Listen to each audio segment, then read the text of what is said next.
I stood in the doorway of the penthouse suite, wearing my usual jeans and a simple black sweater.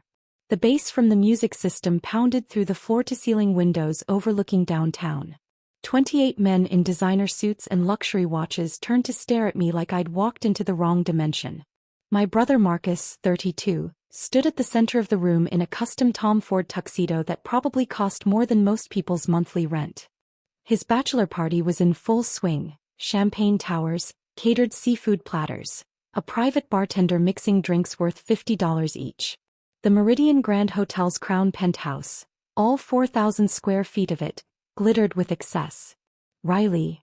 Marcus's face twisted with confusion then embarrassment. What are you doing here? I held up the invitation his fiancée Brittany had sent me 3 weeks ago. You invited me.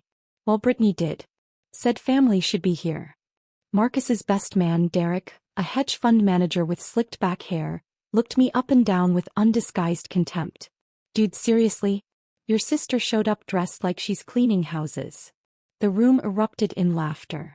I'm a brother actually, I said calmly. And these are comfortable. A brother who clearly didn't get the dress code memo, another groomsman called out. This is a 5-star hotel, man. They have standards. Marcus walked over, his face flushed red, whether from alcohol or embarrassment I couldn't tell. Riley, look, I appreciate you coming, but this is kind of an exclusive thing. The guys and I were celebrating properly. Maybe you should head back to wherever you're staying. I'm staying here, I said simply. Room 2847. Derek nearly choked on his whiskey. You're staying at the Meridian Grand? On what, your warehouse salary? I worked, or rather they thought I worked, managing inventory at a furniture warehouse. It was a job I'd taken 8 years ago, fresh out of community college when Marcus was finishing his MBA at Northwestern. Our parents had poured every resource into Marcus's education, his networking, his career trajectory. I was the practical one, the one who wasn't cut out for business school, as Dad liked to say. The warehouse pays well enough, I said, keeping my voice even. Marcus put his hand on my shoulder, steering me back toward the door. Riley, I'm going to be straight with you. This weekend is costing me $40,000. Penthouse suite, open bar, private chef, bottle service, the works. My groomsmen are all successful professionals. CEOs, investors, entrepreneurs. We're talking business deals, making connections. You being here in your Walmart clothes. It's not the vibe we're going for. I understand, I said softly. Do you? Marcus lowered his voice, but not enough. His friends could still hear every word. Do you understand how hard I've worked to get here? To build this network? These guys are my future business partners. My investors. And you show up looking like you're about to ask if we need the trash taken out. Derek raised his glass. Honestly, Marcus, I thought hotel staff wasn't allowed at guest events. More laughter. Loud, cruel laughter that bounced off the marble floors and designer wallpaper.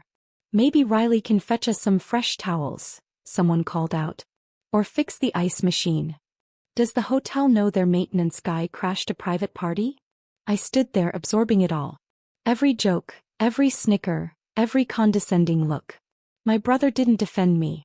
He didn't tell his friends to stop.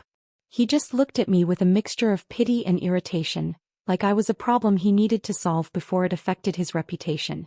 You can't even afford the parking here, Marcus said, trying to sound like he was joking but meaning every word. The valet service alone is $200. How do you even get past the front desk? I walked in through the main entrance, I said. Without being stopped by security? That's surprising. Marcus glanced at his Rolex, a graduation gift from our parents that cost $35,000. Look, Riley, I'm trying to be nice here. But you need to go. This isn't your scene. It's never been your scene. I'd heard variations of this my entire life. When Marcus got accepted to Northwestern with a full scholarship, Dad threw a party at the country club. When I got accepted to the local community college, Mom said, well, at least you'll save money on housing.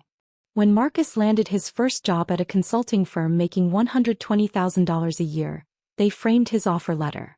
When I took the warehouse job at $42,000 annually, Dad asked if I'd considered applying myself more. When Marcus got promoted to senior consultant, they took him to Paris to celebrate.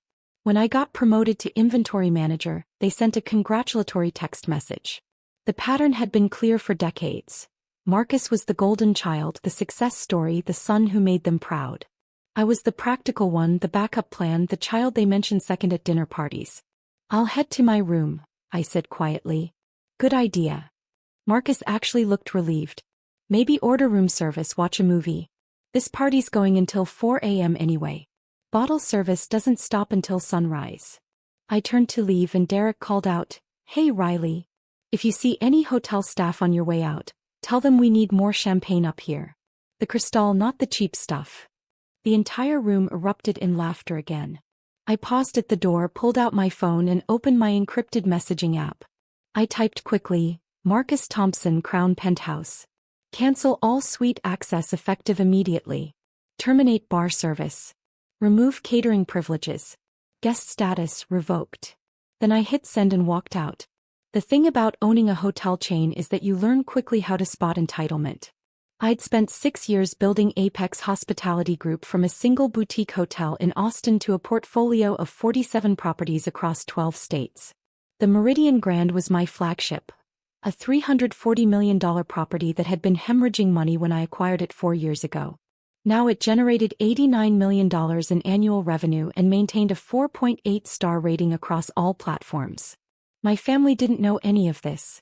They thought I still worked at the warehouse, living in a modest apartment, scraping by on a middle-class salary. I'd let them believe it because the alternative, watching them treat me differently because of money, felt worse than being dismissed entirely. At least when they ignored me it was honest. I walked down the hallway toward the elevators, my phone already buzzing. Michael Chin, the hotel's general manager, was calling. Miss Thompson, I received your message. We're implementing the changes now. How long? I asked. Suite access will be terminated in 90 seconds. The system is already updating. Bar service is being discontinued as we speak, and catering is removing all food and beverage within 5 minutes. Perfect. And Michael? Yes. Make sure Marcus understands this is a permanent revocation. He's no longer welcome at any Apex Hospitality Group property. Add him to the banned guest list across all 47 locations. Understood. Should I have security escort him out? I considered this. Marcus's bachelor party was supposed to last all weekend. They'd booked the penthouse for 3 nights at $18,000 per night, plus another $30,000 in services. He'd told all his groomsmen this was his power move, showing everyone he could afford the best. No, I said finally. Let him try his room key first. I want him to feel confused before he feels consequences. Very good. I'll handle this personally. I hung up and checked my watch. 9:47 p.m. Marcus's key cards would stop working in approximately 30 seconds. I took the elevator down to the lobby level, then walked through the restaurant corridor toward the hotel's private office wing. The Meridian Grand was designed like a small city. Restaurants, bars, a spa, conference centers, even a medical clinic on the 3rd floor. I'd spent 3 years renovating it, turning a dying property into one of the most profitable hotels in the region. My actual room wasn't 2847. That was a junior suite I'd booked under my legal name as a cover story. My real accommodations were the owner's residence, a 2,200 square foot private apartment on the 31st floor with keyed elevator access and complete privacy. But I didn't head there. Instead, I went to Michael's office to watch what was about to unfold. Michael was already pulling up the security camera feeds on his wall of monitors. Penthouse level camera 4, he said, clicking keys. The screen flickered to life, showing the hallway outside Marcus's suite. We waited. At 9:49 p.m., the door to the Crown Penthouse opened. Derek stumbled out, laughing, his suit jacket slung over his shoulder. He walked toward the elevator, probably heading to the lobby bar for more drinks. He pressed the elevator button and waited. Nothing happened. He pressed it again. Frowned. Pulled out his phone and texted someone. His keycard access is revoked, Michael explained. The elevator won't respond to his call. He's locked on this floor. On screen, Derek looked confused. He walked back to the penthouse door and tried his keycard. The light flashed red. He tried again. Red. What the hell? We could see him mouth through the camera. He pounded on the door. Marcus opened it, irritated. They had a brief conversation, then Marcus tried his own keycard. Red light. Both men stood in the hallway, now looking genuinely confused. Marcus pulled out his phone and started calling someone, probably the front desk. Michael's desk phone rang. He answered with perfect professionalism. Meridian Grand Hotel, Michael Chen speaking. How may I assist you? I could hear Marcus's voice through the speakerphone. Yeah, our room keys aren't working. Crown Penthouse. Can you send someone up to fix this? May I have your name, sir? Marcus Thompson. I'm the one who booked this suite. Michael pulled up the reservation on his computer, his face betraying nothing. I see. Mr. Thompson, I'm showing that your suite access has been revoked by ownership. Silence on the other end. What? Revoked?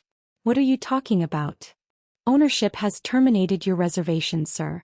You'll need to vacate the premises within 30 minutes, or I'll be required to call security for escort. This is insane.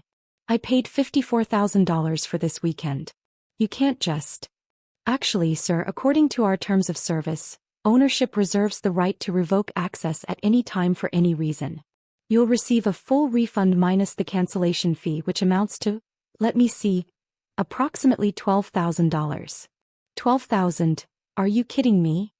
That's the standard cancellation penalty for same-day termination of a premium suite. It's outlined in Section 7.3 of your booking agreement. I want to speak to your manager. I am the general manager, sir. Then I want to speak to the owner. Michael looked at me. I shook my head. The owner is not available at this time. I'd recommend gathering your belongings quickly. Security will arrive in 27 minutes. Marcus's voice rose to a shout. Do you have any idea who I am? I'm a senior consultant at Whitmore & Associates. I know people. I'll sue this hotel for everything. That's certainly your prerogative, sir. However, I should mention that threatening legal action against hotel staff is grounds for immediate removal from the premises and addition to our permanently banned guest list. I'd advise against that course of action. Silence. Then, why? Why is this happening? Ownership's decision, sir. That's all I'm authorized to share. Marcus hung up. On the security monitors, we watched him and Derek rush back into the suite. The camera inside the penthouse, positioned discreetly near the entrance, showed chaos erupting. Groomsmen were shouting, holding up their keycards, trying to figure out what was happening. The bar service, I said to Michael. He made another call. Remove all beverage service from Crown Penthouse immediately. Guests are no longer authorized. On screen, the private bartender was already packing up his station. One of Marcus's friends tried to stop him, but the bartender showed him something on his phone, probably the termination order, and continued removing bottles. The catering team entered next, professional and efficient, beginning to clear the elaborate food displays. What the hell is going on? We could see Marcus shouting on the monitor. One of the caterers handed him a printed notice. Marcus read it, his face going pale, then red, then pale again. My phone buzzed. A text from Brittany, Marcus's fiancée. Riley, Marcus just called me freaking out. Do you know what's happening at the hotel? Did you say something to the staff? I didn't respond. Another text. He says they're kicking everyone out. This is his bachelor party. Can you please talk to someone? You work in customer service, right? Maybe you can help. I turned off my phone. They're asking the catering manager for an explanation, Michael said, watching the monitors. The catering manager, a woman named Teresa who'd worked at the hotel for 12 years, was explaining calmly while Marcus waved his arms and pointed at things. His friends crowded around, all talking at once. Should we send security now? Michael asked. Give them 15 minutes, I said. Let them try to figure it out first. We watched as Marcus made phone call after phone call. He was trying to reach someone, anyone, who could reverse this decision. At one point he called our father. I couldn't hear the conversation, but I could see Marcus's face crumbling as he explained the situation. Probably Dad was telling him to handle it himself, to use his professional network to solve the problem like a businessman would. Derek was on his phone too, apparently calling other hotels. But it was 10:15 p.m. on a Friday night in downtown Chicago. Every decent hotel within 20 miles was fully booked. One of the groomsmen, a guy named Craig who'd laughed the loudest at the janitor joke, tried to leave via the elevator. His keycard didn't work. He pushed the call button repeatedly, but the elevator never came. Elevator access is restricted to authorized guests only, Michael explained. Since their room status is revoked, they can't use the elevators. They'll have to take the stairs. From the 42nd floor? I asked. It's clearly marked emergency exit. That's their option until they check out properly at the front desk. On the monitors, the penthouse was emptying rapidly. The bartender was gone. The catering team had removed everything except the furniture. The music system had been shut down remotely, hotel property, controlled by the central system. Marcus stood in the center of the now quiet penthouse, surrounded by his confused, increasingly angry groomsmen, holding his phone and looking completely lost. Derek was yelling at him. We couldn't hear the words, but the body language was clear. This is your fault. You said this place was locked down. You said you had connections. Marcus's carefully constructed image. The successful consultant, the guy who could afford the best, the man with power and influence, was disintegrating in real time. Security should arrive now, I said. Michael made the call. 4 security officers in professional uniforms stepped off the service elevator on the 42nd floor. Their approach was calm, practiced, respectful but firm. The lead officer, James, had been with the hotel for 6 years. I'd personally approved his promotion to head of security. Gentlemen, James said, his voice carrying the authority of someone who'd handled thousands of difficult situations, you need to gather your belongings and proceed to the front desk for checkout. This is insane. Marcus shouted. We have a reservation. We paid for this. Your reservation has been terminated by hotel ownership. You'll receive a refund minus applicable fees. But you need to leave this floor immediately. On what grounds? We haven't done anything wrong.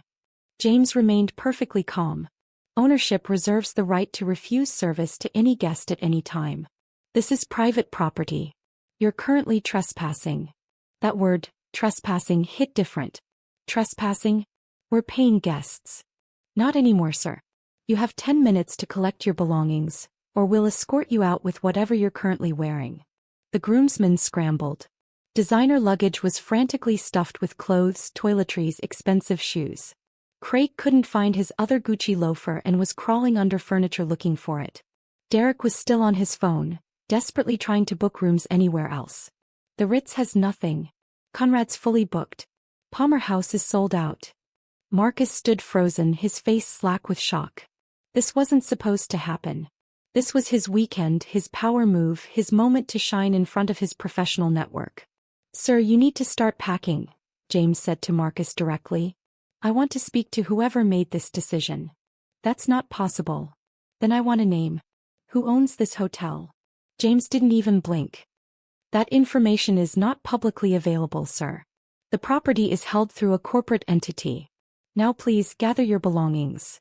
Marcus finally moved, walking like a man in a dream toward the bedroom where his luggage sat unpacked. He'd planned to stay here for 3 nights. Now he couldn't stay for 3 more minutes. The group moved toward the stairs, elevator access still denied, carrying hastily packed bags and complaints.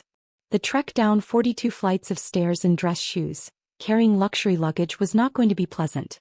Michael and I watched on the monitors as they descended floor by floor, their voices echoing in the concrete stairwell. Who walks down 42 flights? Someone complained. This is absolutely insane. Marcus, you said this place was top tier. I want my money back. We should sue. By the time they reached the lobby level, they were sweating, exhausted, and furious. The stairwell exit deposited them in a service corridor that led to the loading dock area, not the elegant main lobby Marcus had walked through with such confidence hours earlier. They had to walk around the building to reach the front entrance. When they finally entered the main lobby, disheveled and carrying their bags, the night manager was waiting at the front desk with checkout paperwork. Mr. Thompson, she said professionally, your refund will be processed within 7 to 10 business days. Here's your receipt showing the cancellation fee of $12,000. Do you have any questions? Marcus just stared at her. Why? I'm not authorized to share that information, sir. Is there anything else I can help you with? Where am I supposed to go? It's 11 p.m. and every hotel in the city is booked. I can provide you with a list of nearby accommodations, though I can't guarantee availability. She handed him a printed sheet, a standard courtesy list of competitor hotels. Derek snatched it from Marcus's hand and started calling numbers. I watched from the security office as Marcus's perfect weekend collapsed completely. His groomsmen were angry. His reputation was damaged. His power move had become a humiliating disaster. And he still had no idea why. I left the security office and took the private elevator to my residence on the 31st floor. The space was minimal. I spent most of my time traveling between properties, rarely staying anywhere longer than a few days. But it was comfortable, private, and mine. My phone had 17 missed calls. 12 from Marcus, 3 from Brittany, 2 from our mother. I listened to Marcus's voicemails in chronological order. First message, 10:03 p.m. Riley, I don't know if you're still in the hotel, but something crazy is happening. They kicked us out. Just call me back if you're around. Third message, 10:47 p.m. Riley, seriously, where are you? I'm dealing with a nightmare here. The hotel is refusing to help and I can't reach anyone who can fix this. If you see any hotel staff, can you ask what's going on? Seventh message, 11:23 p.m. I know you're probably asleep, but I'm stranded downtown with 28 guys and nowhere to go. Every hotel is booked. I might need to drive back home tonight, which means the whole bachelor party weekend is ruined. This is a disaster. 10th message, 11:58 p.m. Riley, did you say something to the hotel staff? Derek thinks maybe you complained about something? About us? I don't know, it's stupid, but I have to ask. Did you talk to anyone? I deleted all the messages without responding. Then I called Michael. Is he still in the lobby? Yes. He's been on the phone for 40 minutes. No luck finding accommodation anywhere. And the ban is in place across all properties? Confirmed. Marcus Thompson is flagged in the system. Any attempt to book at any Apex Hospitality Group location will be automatically declined. Perfect. Thank you, Michael. Miss Thompson, if I may ask, what did he do to warrant this? I thought about the question. What had Marcus done? Made fun of my clothes? Called me a janitor in front of his friends? Told me I couldn't afford parking? Those weren't crimes. They weren't even particularly creative insults. They were just typical. Standard family dismissal, the kind I'd experienced my whole life. He forgot who I was, I said finally. He made assumptions based on appearances. Well, Michael said carefully, he's learning otherwise now. I didn't sleep that night. Instead, I sat by the floor-to-ceiling windows, looking out over the city, watching the lights and wondering if I'd gone too far. Marcus had been cruel, yes. But was public humiliation an appropriate response? Was exercising corporate power to ruin his bachelor party justified? These questions kept me awake until sunrise. At 6:47 a.m. my phone rang. Riley, where are you? Marcus has been trying to reach you all night. I'm at my hotel. He said something terrible happened. They kicked him out of the Meridian Grand for no reason. He's devastated. The whole bachelor party is ruined. That's unfortunate, I said neutrally. Did you see what happened? Were you there? I was there briefly. And did they say why they did this to him? I paused, weighing my words carefully. Mom, they didn't do anything to Marcus. Marcus was removed from the property by ownership. There's a difference. Ownership? What does that mean? It means the person who owns the hotel decided Marcus shouldn't be there. That's absurd. He paid over $50,000. What kind of business treats customers this way? The kind that doesn't tolerate certain behavior. What behavior? He was having a bachelor party. I took a breath. Mom, what did Marcus tell you about last night? He said everything was fine, they were celebrating, and then suddenly the hotel staff went crazy and kicked everyone out. He thinks maybe one of his friends said something inappropriate, but he's not sure. Now he's mortified because all his groomsmen think he picked a terrible hotel. That's his version? What other version is there? I stood up, walked to the window. The sun was rising over Lake Michigan, painting the water gold and pink. Ask Marcus what he said when I arrived at his party. You were at the party? He didn't mention that. I was there for about 5 minutes. Ask him what he and his friends said to me. Riley, what are you talking about? Just ask him, Mom. And then maybe ask yourself why he left that part out of his story. I hung up before she could respond. The Meridian Grand Sunday brunch service began at 8 a.m. I showered, changed into comfortable clothes, Yes, jeans and a sweater again, and went down to the restaurant. The hostess recognized me immediately. Miss Thompson, your usual table? Please. She led me to a corner booth with privacy and excellent natural light. I ordered coffee and reviewed emails on my phone while I waited. At 8:34 a.m. I saw them. Marcus and his groomsmen, walking past the restaurant entrance, probably heading out of the hotel after spending an uncomfortable night wherever they'd finally found rooms. They looked exhausted, hungover, miserable. Derek spotted me through the glass and stopped. He pointed. Said something to Marcus. Marcus turned, saw me sitting comfortably in the elegant restaurant, and his face went through several emotions in rapid succession. Confusion, recognition, anger, and something else I couldn't quite identify. They walked into the restaurant. The hostess tried to stop them. Sirs, do you have a reservation? Marcus pushed past her, heading straight for my table. His friends followed, a mob of wrinkled designer suits and expensive cologne. Riley, Marcus said, his voice shaking. Were you here all night? I sipped my coffee. I had a lovely sleep, thank you for asking. In the hotel. You stayed in the hotel while we were thrown out. I have a room here, yes. Derek leaned over the table, aggressive. How do you have a room when they kicked us out? I wasn't kicked out, I said simply. This doesn't make sense, Marcus said, sitting down uninvited across from me. Something's wrong. First they terminate our suite. Then they ban us from the property. Meanwhile you who can barely afford McDonald's, are sitting here having brunch like you own the place. I set down my coffee cup carefully. What an interesting choice of words. What? Never mind. Why are you here, Marcus? I want answers. I want to know what you said to the hotel staff. Because this started right after you left the party. The waitress appeared with my breakfast. Eggs Benedict with smoked salmon, fresh fruit, house-made pastries. She set it down carefully, refilled my coffee and left. Marcus stared at the plate. You ordered the $40 breakfast. It's very good here. The hollandaise is made fresh. Riley. His voice had a dangerous edge now. Tell me what you did. I looked up at him. My brother, who'd mocked me in front of his friends, who'd told me I couldn't afford parking, who'd called me a janitor and laughed when others made it worse. I didn't do anything, I said. I sent a text message. To who?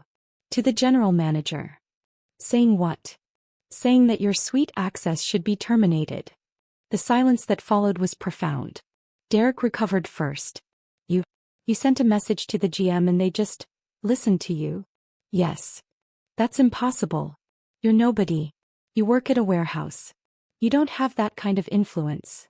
I took a bite of my eggs Benedict. Perfectly cooked as always. Don't I? Marcus was putting pieces together, his face shifting from confusion to dawning horror. Riley. Who are you? I'm your brother. The janitor, remember? The one who can't afford parking. That's not what I mean. I mean, how did you get them to cancel our reservation? I pulled out my phone, opened a specific app and showed him the screen. It was the Apex Hospitality Group Owners Portal. At the top, in clear text, Riley Thompson, Chief Executive Officer and Founder. Marcus stared at it. Read it 3 times. Looked at me. Looked at the screen again. This is fake, he whispered. It's not. You can't, that's impossible. I scrolled through the interface, showing him the property list. 47 hotels. Including the Meridian Grand with my name listed as primary owner. Derek grabbed the phone out of Marcus's hands, looked at it, his face going pale. This is real. Ask the hostess who seated me, I suggested. Or the general manager. Or any staff member in this hotel. Marcus stood up so fast his chair fell backward. You own this hotel. I own this hotel chain. 47 properties. The Meridian Grand is the flagship. For how long? 6 years building the company. 4 years since I acquired this specific property. He was doing math in his head. That's impossible. You were working at a warehouse. I was managing inventory at a furniture warehouse 8 years ago, yes. I also took every dollar I saved, every bit of credit I could access, and bought a failing hotel in Austin for $800,000. I renovated it in 6 months, sold it for $2.1 million and used that capital to buy 2 more properties. Then 4. Then 12. The groomsmen were completely silent now, watching this unfold like a car accident they couldn't look away from. "You're a billionaire," Marcus said flatly. "Multimillionaire.